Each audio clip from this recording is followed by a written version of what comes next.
Hello everyone, chapter metal and non metal में next topic है बेटा reactivity of the metal with solution of other metal. Okay, reactivity of metal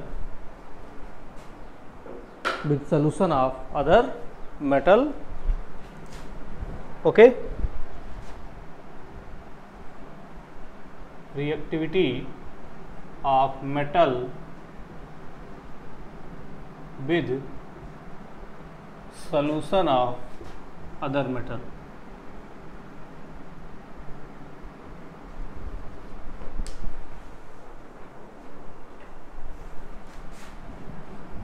okay, क्या होगा reaction बेटा?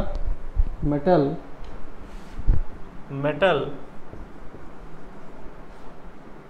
Plus metal solution, metal like suppose A and metal solution of B। Okay, किसी metal B का solution है बेटा और कोई metal A है। ओके, तो अगर ये मेटल रिएक्टिव है इस compare to this metal, if A are more reactive than B, जिस मेटल का सॉल्यूशन है उस मेटल से ये मेटल A अगर ज़्यादा रिएक्टिव है, reactivity of A is greater than B, if A is more reactive than B, जिस मेटल का सॉल्यूशन है बेटा उस मेटल से अगर A की रिएक्टिविटी ज़्यादा है तो A जो है B को क्या करेगा बेटा? डिस्प्लेस कर देगा उसके सॉल्यूशन से। More reactive metal displace other metal, more reactive metal displace other metal from its solution, from their solution। तो बेटा A B को डिस्प्लेस करेगा तो A का खुद सॉल्यूशन ऑफ A का सॉल्यूशन बन जाएगा और B डिस्प्लेस हो जाएगा। Okay, example Fe, this is the iron and solution of other metal like copper. इसका सॉल्यूशन है बेटा कॉपर सल्फेट सॉल्यूशन, किसी मेटल का सॉल्यूशन है, ये मोर रिएक्टिव मेटल है। आयरन क्या करेगा बेटा? कॉपर को डिस्प्लेस कर देगा और खुद का सॉल्यूशन बना लेगा FeSO4 plus C। I hope कि आपको समझ में आया होगा ये जो reactivity of metal with solution of other metal है। किसी मेटल का सॉल्यूशन है बेटा, किसी मेटल का अदर रिएक्टिव मेटल क्या आया, इसके सॉल्यूशन से इसके मेटल को क्या कर दिया? डिस्प्लेस कर दिया। This is called displacement reaction. किस टाइप का रिएक्शन है बेटा? Displacement reaction. Okay, this is the displacement reaction. Okay, अब कौन मेटल किसको डिस्प्लेस करेगा, कौन रिएक्टिव है, कौन लेस्ट रिएक्टिव है, इसको जानने के लिए बेटा हम पढ़ेंगे कौन सा सीरीज? Reactivity series. कौन सीरीज बेटा?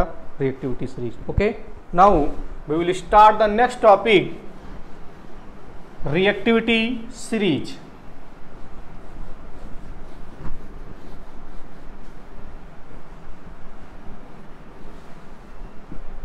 कौन मेटल किस मेटल को किस किस सॉल्यूशन से डिस्प्लेस करेगा, ये हमें जानने के लिए हमें पढ़ना होगा बेटा रिएक्टिविटी सीरीज। कौन सा सीरीज? Reactivity series. ओके, तो नेक्स्ट टॉपिक रिएक्टिविटी सीरीज। क्या है बेटा रिएक्टिविटी सीरीज? रिएक्टिविटी सीरीज बेटा एक ऐसी सीरीज है मेटल की जिसमें मेटल्स को अरेंज किया गया है decreasing order of the reactivity from up to down. Okay, reactivity series एक ऐसी सीरीज है, इस टाइप की सीरीज है जिसमें मेटल को decreasing order of their reactivity क्या किया गया बेटा? अरेंज किया गया है। किस में अरेंज किया गया है? Decreasing order of their reactivity. तो रिएक्टिविटी सीरीज एक ऐसी टाइप की सीरीज है बेटा जिसमें मेटल को decreasing order of their reactivity arrange किया गया फ्रॉम टॉप टू बॉटम। देखिए बेटा,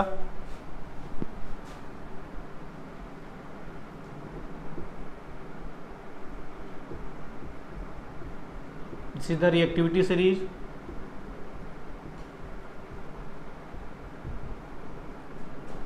यहाँ बेटा स्पेस नहीं है, जगह नहीं है। ओके, दिख नहीं रहा है आपको? आयरन तक दिख रहा है। ओके, इसके बाद मैं इधर लिख रहा हूँ, इसके नीचे ही है बट मैं जगह ना होने की वजह से यहाँ लिख रहा हूँ। Okay.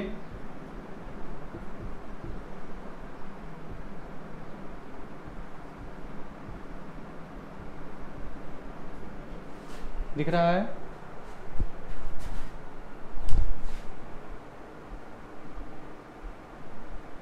Okay. Potassium, sodium, calcium, magnesium, aluminium, ये बेटा मेटल की रिएक्टिविटी सीरीज है, इसमें कोई नॉन मेटल एलिमेंट्स नहीं है। पोटेशियम मोर रिएक्टिव, नीचे जाओगे बेटा रिएक्टिविटी क्या हो रही है? डिक्रीज हो रही है। This is the more reactive. ऊपर जो है बेटा ये क्या है सब? This is the more reactive. In between moderate reactive, moderate reactive and down least reactive. ये क्या है बेटा? Least reactive. तो रिएक्टिविटी सीरीज एक ऐसी सीरीज है बेटा मेटल की जिसमें मेटल्स को उनके decreasing order of their reactivity arrange किया गया फ्रॉम टॉप टू बॉटम। जो अपर है बेटा टॉप पर है दिस मोर रिएक्टिव, जो बिटवीन है मॉडरेट रिएक्टिव एंड बिलो सबसे नीचे जो है लीस्ट रिएक्टिव मेटल प्रेजेंट है। ओके, ये नॉन मेटल है, नॉन मेटल बेटा। ये बेटा मेटल की रिएक्टिविटी सीरीज मेटल को रखा गया। ये हाइड्रोजन जो है इसके बिलो जो मेटल्स हैं वो बहुत लीस्ट रिएक्टिव है। इसके जस्ट अबव लीस्ट रिएक्टिव और टॉप पर क्या है बेटा? More reactive. ओके, तो हाइड्रोजन के बेसिस पर इनको रिलेट किया गया है। हाइड्रोजन को एक स्टैंडर्ड मान लिया गया है बेटा, स्टैंडर्ड। इसके बेसिस पर मेटल की रिएक्टिविटी को अरेंज किया गया है। Okay,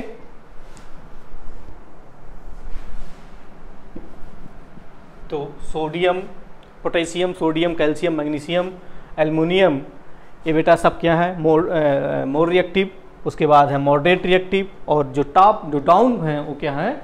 moderate reactive. तो रिएक्टिविटी सीरीज एक टाइप ऑफ सीरीज है जिसमें अरेंज किया गया है मेटल को in the order of decreasing reactivity from top to bottom. Okay,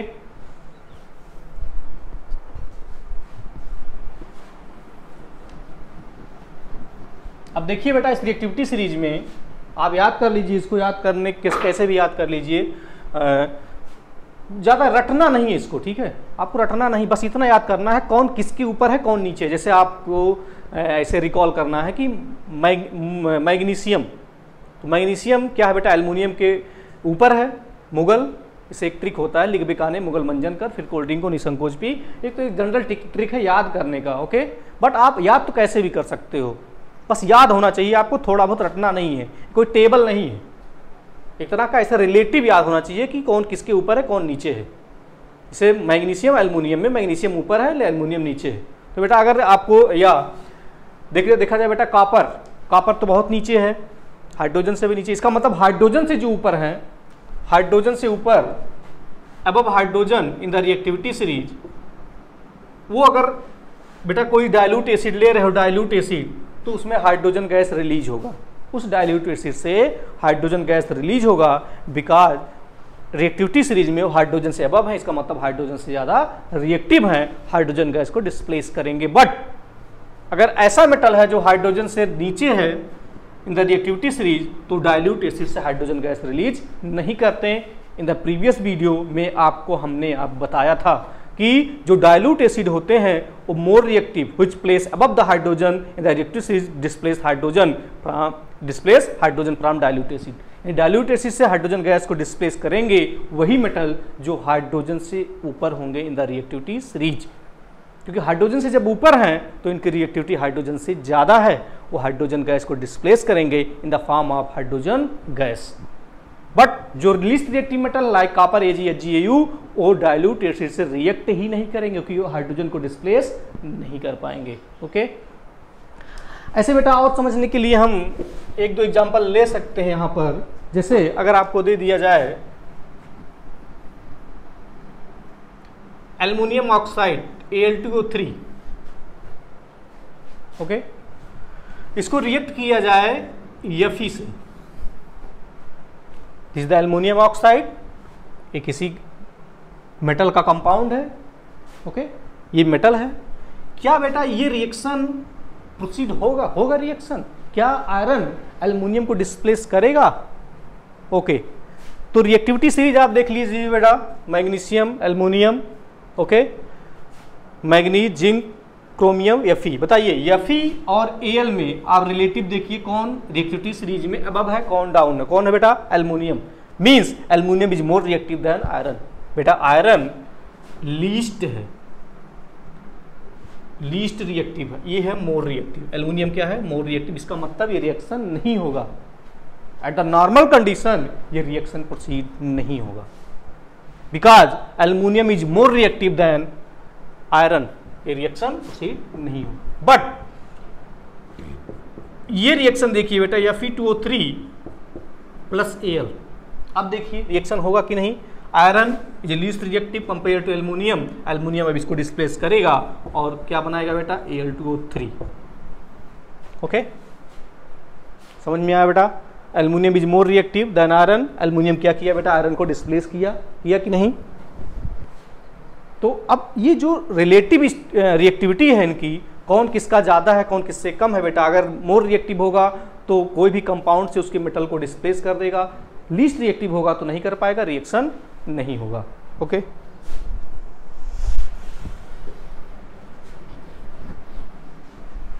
तो रिएक्टिविटी सीरीज आप नोट्स कर लीजिए बेटा अच्छे से याद कर लीजिए, और उसी से आप बता पाओगे कौन किसको डिस्प्लेस कर पाएगा, डिस्प्लेसमेंट रिएक्शन होगा कि नहीं होगा।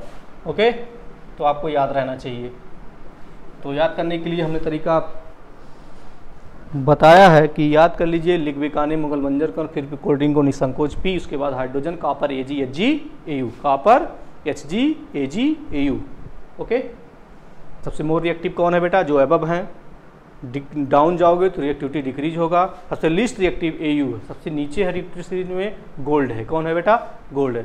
सबसे मोर रिएक्टिव कौन है बेटा? पोटेशियम। ओके, पोटेशियम सभी को डिस्प्लेस कर देगा, गोल्ड किसी को डिस्प्लेस नहीं कर पाएगा। Now next topic, reactivity of the metal with non metal. Reactivity of metal with non metal. Metal और नॉन मेटल की रिएक्टिविटी क्या होगी बेटा? मेटल नॉन मेटल से कैसे रिएक्टिव होगा और रिएक्ट होगा और क्यों होगा? मेटल अदर नॉन मेटल से क्यों रिएक्ट करेगा और रिएक्टिविटी किस प्रकार की होगी, क्या होगा क्या नहीं होगा, इसको हम पढ़ते हैं। ओके, एलिमेंट्स जो होते हैं बेटा, एलिमेंट्स मे बी मेटल और non metal, may be metal और नॉन मेटल, वो स्टेबल होना चाहिए, स्टेबल होना चाहते हैं। Elements become stable. कैसे स्टेबल होंगे बेटा? ऑक्टेट कंप्लीट करके। क्या कंप्लीट करके बेटा? ऑक्टेट। कोई भी एलिमेंट्स में भी मेटल और नॉन मेटल बिकम स्टेबल आप कंप्लीट देयर ऑक्टेट, यानी अपने ऑक्टेट कंप्लीट करके एटम जो होते हैं, एलिमेंट्स जो होते हैं, वो स्टेबल होना चाहते हैं, मे बी मेटल और नॉन मेटल। ओके, तो ऑक्टेट, ऑक्टेट मीन्स होता है बेटा बैलेंस में 8 इलेक्ट्रॉन करके। बैलेंस में ऑक्टेट रूल जो होता है बेटा, वो होता है बैलेंस में 8 इलेक्ट्रॉन अगर कोई भी एलिमेंट्स कर लिया तो उसका ऑक्टेट कंप्लीट हो जाता है। और ये माना गया है इन द IUPAC कन्वेंशन कि अगर किसी एलिमेंट्स के बैलेंस में 8 इलेक्ट्रॉन हैं अकॉर्डिंग टू ऑक्टेट रूल, तो वह एलिमेंट्स स्टेबल है। अगर नहीं है तो वह एलिमेंट्स 8 इलेक्ट्रॉन करेगा, इलेक्ट्रॉन को डोनेट करके या इलेक्ट्रॉन को एक्सेप्ट करके। जो जिसकी टेंडेंसी होगी, इलेक्ट्रॉन डोनेट करने की टेंडेंसी होगी तो डोनेट करेगा, एक्सेप्ट करने की टेंडेंसी होगी तो एक्सेप्ट करेगा, बट उसको क्या करना है बेटा? 8। एक बेटा ऑक्टेट होता है, एक डुप्लेट भी होता है। डुप्लेट कि 2 इलेक्ट्रॉन कर ले अपने बैलेंस सेल में, एक ही सेल, के सेल, जैसे के से होते नहीं सेल बेटा, के एल एम एन, अगर बेटा एक ही सेल प्रेजेंट है एलिमेंट्स में और उसमें 2 इलेक्ट्रॉन है तो डुप्लेट होता है। तो डुप्लेट मे बी डुप्लेट और ऑक्टेट। अदर सेल है तो octet complete, only 1 shell present, then duplet complete. Like helium, helium क्या है बेटा? उसका डुप्लेट कंप्लीट है। हीलियम का डुप्लेट कंप्लीट है तो वो भी क्या है? स्टेबल एलिमेंट्स है। ओके, तो जनरली ऑक्टेट की बात करते हैं बेटा, क्योंकि बहुत ऐसे कम एलिमेंट्स जिसमें एक ही सेल प्रेजेंट हो, एक से ज़्यादा सेल प्रेजेंट है तो डुप्लेट की नहीं, हम ऑक्टेट की बात करते हैं। किसकी बात करते हैं बेटा? ऑक्टेट। तो बेटा एलिमेंट्स क्या चाहता है? अपना ऑक्टेट कंप्लीट करके स्टेबल होना, इलेक्ट्रॉन को डोनेट करके या एक्सेप्ट करके। तो जनरल वे में जो मेटल होते हैं बेटा, मेटल वो इलेक्ट्रॉन को क्या करते हैं? डोनेट करते हैं। और पॉजिटिव आयन बनाते हैं, positive ion is called cation. Okay, in general metal donate electron form positive ion and positive ion is called cation. क्या होता कहते हैं बेटा? कैटायन कहते हैं। क्यों डोनेट करते हैं इलेक्ट्रॉन मेटल? क्योंकि इनके बैलेंस में जो इलेक्ट्रॉन होते हैं बेटा मे बी 1, 2 और 3 इलेक्ट्रॉन। मेटल के बैलेंस में जनरल वे में कितने इलेक्ट्रॉन होते हैं? 1 इलेक्ट्रॉन और 2 इलेक्ट्रॉन और 3 इलेक्ट्रॉन। तो ये इलेक्ट्रॉन को डोनेट करते हैं और अपना ऑक्टेट कंप्लीट। 8 के अलावा इनके बैलेंस में 1, 2, 3 इलेक्ट्रॉन होते हैं बेटा। तो या तो मैं एग्जांपल दे रहा हूं बेटा सोडियम का। सोडियम एटॉमिक नंबर 11, कोई चार्ज प्रेजेंट नहीं है तो इसमें इलेक्ट्रॉन 11 है और प्रोटॉन भी 11 है। प्रोटॉन की बात नहीं करते हैं, हम इलेक्ट्रॉन की इलेक्ट्रॉनिक कॉन्फ़िगरेशन करते हैं। ओके, इलेक्ट्रॉन 11 है तो इलेक्ट्रॉनिक कॉन्फ़िगरेशन कर लोगे बेटा 281। क्या होगा बेटा? 281। इनको क्या करना है बेटा? स्टेबल होना है तो अपने बैलेंस में 8 इलेक्ट्रॉन करना है। क्या करना है बेटा? 8 इलेक्ट्रॉन। तो 8 इलेक्ट्रॉन करने के लिए या तो ये 7 एक्सेप्ट कर सकते हैं या तो 1 को डोनेट कर दें तो भी वो 8 हो जाएगा। 1 को डोनेट कर दिए या 7 एक्सेप्ट कर ले बेटा। कौन इलेक्ट्रॉन डोनेट करने और एक्सेप्ट करने में एनर्जी रिक्वायर्ड होता है, तो किसमें कम एनर्जी रिक्वायर्ड होगा वही एटम करेगा। ओके, तो 1 इलेक्ट्रॉन डोनेट करने में लेस एनर्जी रिक्वायर्ड होगा तो 1 इलेक्ट्रॉन डोनेट करेगा बेटा तो ऑक्टेट कंप्लीट हो जाएगा, स्टेबल हो जाएगा। जब 1 इलेक्ट्रॉन डोनेट करेगा बेटा तो 1 इलेक्ट्रॉन कम हो गया प्रोटॉन से। प्रोटॉन अभी भी क्या है बेटा? 11। तो मैग्नीट्यूड ऑफ पॉजिटिव चार्ज क्या हो गया बेटा? इंक्रीज हो गया। कि इलेक्ट्रॉन पर होता है निगेटिव, 11 इलेक्ट्रॉन मतलब 11 माइनस, 11 प्रोटॉन मतलब 11 प्रोटॉन, 11 पॉजिटिव। तो एक पॉजिटिव का मैग्नीट्यूड इंक्रीज हो गया। इसका मतलब Na पर कितना आएगा पॉजिटिव चार्ज बेटा? Na plus. क्या होगा? Na plus. क्या बन गया बताइए? कैटायन। तो जो मेटल होते हैं बेटा वो कैटायन फॉर्म करते हैं, इलेक्ट्रॉन को डोनेट करते हैं because metal have 1, 2, 3 electron in the valence shell. Valence shell you know valence shell बेटा, ये इनर सेल होते हैं। जो बैलेंस सेल होते हैं, जो बाहर वाले सबसे सेल होते हैं उनको बैलेंस सेल कहते हैं। उसमें जो इलेक्ट्रॉन होते हैं क्या कहते हैं? Balance cell electron. क्या कहते हैं बेटा? Balance electron. उसी में से उसी बैलेंस सेल में इलेक्ट्रॉन को डोनेट किया जाता है या उसी बैलेंस सेल में एक्सेप्ट किया जाता है। जब एक्सेप्ट करता है इलेक्ट्रॉन तो उसमें निगेटिव आयन बनता है, उसको अनायन कहते हैं। जनरली नॉन मेटल करता है। ऐसा कौन करता है बेटा? Non metal. एक्सेप्ट कब करेगा? जब बैलेंस सेल में 5, 6, 7 इलेक्ट्रॉन होगा। क्या होगा बेटा? आई होप कि आपको थोड़ा बहुत समझ में आ रहा होगा। ओके, तो एलिमेंट्स इलेक्ट्रॉन को डोनेट या एक्सेप्ट करके स्टेबल होते हैं। क्या करते हैं बेटा? ऑक्टेट कंप्लीट करके क्या होते हैं? स्टेबल। चलिए, तो metal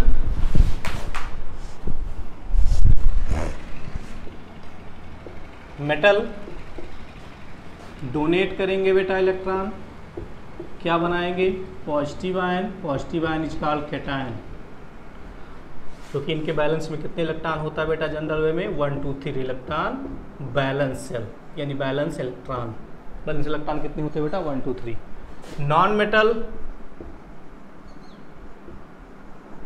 accept electron form negative ion and negative ion is called anion. क्या होता है बेटा? एनायन। बिकॉज इट है 5, 6, 7 बैलेंस इलेक्ट्रॉन। बेटा 5, 6, 7 होगा तो 5 डोनेट करके भी ऐड कर सकता है, बट इजी किस में है? 3 को एक्सेप्ट करने में। ओके, 6 है तो 2 एक्सेप्ट करके, 7 है तो 1 एक्सेप्ट करके क्या बनाएगा बेटा? Negative ions. Negative ion is called anion. एक किसकी टेंडेंसी होती है बेटा? नॉन मेटल की। मेटल की क्या टेंडेंसी होती है? इलेक्ट्रॉन डोनेट करके क्या बनाने की? Positive ion. इसका मतलब जो मेटल होते हैं वो इलेक्ट्रोपॉजिटिव होते हैं। क्या होते हैं बेटा? Electropositive. And non metal are electronegative. क्या होते हैं बेटा? इलेक्ट्रोनिगेटिव। बिकॉज इलेक्ट्रॉन, क्योंकि बेटा इलेक्ट्रॉन एक्सेप्ट कौन करता है? Non metal. डोनेट कौन करता है? कौन करता है बेटा? मेटल। मेटल पॉजिटिव आयन बनाते हैं। पॉजिटिव आयन मतलब इलेक्ट्रोपॉजिटिव होते हैं।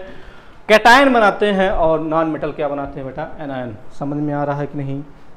अगर समझ में नहीं आ रहा है तो आप समझने की कोशिश करिए। ओके, कोशिश नहीं करेंगे तो नहीं समझ में आएगा बेटा। Reactivity of element is the tendency to attain a completely filled valence shell. जो रिएक्टिविटी होती है एलिमेंट्स की, क्यों होती है बेटा? क्यों ऐसी टेंडेंसी होती है? अपना फील्ड जो ऑर्बिटल है उसको फिल करने की। किसी भी एलिमेंट्स की जो टेंडेंसी होती है, रिएक्टिविटी की जो टेंडेंसी होती है, क्यों होती है बेटा? अपना ऑर्बिटल फिल्ड करने के लिए। Okay, atom of the metal lose electron from their valence shell to form cation. Okay, atom अपना वैलेंस शेल का इलेक्ट्रॉन लूज करके कैटायन बनाता है, अपने वैलेंस शेल में इलेक्ट्रॉन को एक्सेप्ट करके एनायन बनाता है, हमने आपको बता दिया। तो एटम या तो इलेक्ट्रॉन एक्सेप्ट करके क्या बनाएगा, पॉजिटिव आयन, या तो इलेक्ट्रॉन डोनेट करके नेगेटिव आयन बनाएगा। कौन बेटा डोनेट करता है, कौन मेटल, कौन एक्सेप्ट करता है, नॉन मेटल। कौन पॉजिटिव आयन बनाता है, मेटल। कौन नेगेटिव आयन बनाता है, नॉन मेटल। कौन इलेक्ट्रो पॉजिटिव होता है, मेटल। कौन इलेक्ट्रो नेगेटिव होता है, non metal. Positive ion called cation and negative ion called anion. Okay, क्यों पॉजिटिव आयन बनाता है मेटल, क्योंकि उसके बैलेंस में 1 2 3 इलेक्ट्रॉन होता है, 8 करना होता है, 8 के अलावा 1 2 3 होता है, तो वो 8 करना है बेटा, तो इलेक्ट्रॉन को डोनेट करके पॉजिटिव आयन बना के कैटायन बना के अपना ऑक्टेट कंप्लीट कर लेते हैं।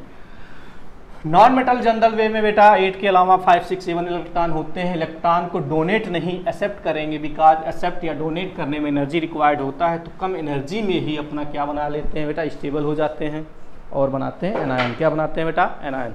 चलिए एक एग्जांपल समझते हैं बेटा, फॉर्मेशन ऑफ NaCl। NaCl कैसे बन गया ऐसे, और इलेक्ट्रॉन एक्सेप्ट और डोनेट जब करते हैं बेटा मेटल, चलिए उसको आगे समझते हैं नेक्स्ट टॉपिक में। ओके, तो यहाँ देखिए बेटा sodium, electronic configuration 281 because 11 electron, electronic configuration 281, this is the valence shell and this is the electron, valence electron 1 electron, it donate electron and become stable. Donate electron, electron donate किया तो बेटा Na+ हो गया, electronic configuration हो गया 28, this the stable हो गया, 8 electron ना, ऑक्टेट कंप्लीट। ओके, चलिए Cl, इलेक्ट्रॉनिक कॉन्फ़िगरेशन 287, इसको बेटा इलेक्ट्रॉन चाहिए, क्या चाहिए, इलेक्ट्रॉन। इसी इलेक्ट्रॉन को ही क्या कर लेगा, एक्सेप्ट कर लेगा। एक्सेप्ट जब कर लिया बेटा तो Cl- हो गया, क्या हो गया, और इसका इलेक्ट्रॉनिक कॉन्फ़िगरेशन हो गया 28 और दिस इज द स्टेबल। इसने एक्सेप्ट किया कि उसकी जरूरत थी, इसको इलेक्ट्रॉन डेफिशिएंट है, this is the electron rich, this is the electron rich, this is the electron deficient. Electron rich donate किया बेटा, डोनेट कौन करता है, जो रिच होता है, एक्सेप्ट कौन करता है, जो डेफिशिएंट होता है। इसने क्या किया, इलेक्ट्रॉन डोनेट किया, इसी इलेक्ट्रॉन को इसने क्या किया, एक्सेप्ट किया और बन गया Cl-, ये भी स्टेबल हो गया, ये भी स्टेबल हो गया। अब यही Na+ और Cl- मिलके क्या बना दिए बेटा, NaCl। और कभी भी जब मेटल और नॉन मेटल से कोई भी कंपाउंड बनता है, this is called ionic compound, ionic compound और electrovalent compound, this is the ionic और इलेक्ट्रोवैलेंट कंपाउंड। तो NaCl कौन सा कंपाउंड है बेटा, ionic compound, because form between metal and non metal. Ions का फॉर्मेशन हुआ बेटा, पॉजिटिव आयन, नेगेटिव आयन, ये कंपाउंड्स है, इसलिए कहा जाता है इसको आयनिक कंपाउंड और electrovalent compound, because this compound is form from the ion. इससे फॉर्म हुआ बेटा आयन से। ओके, तो आई होप कि आपको समझ में आया होगा बेटा। That's all for today. I will continue this topic in the next video. Thank you.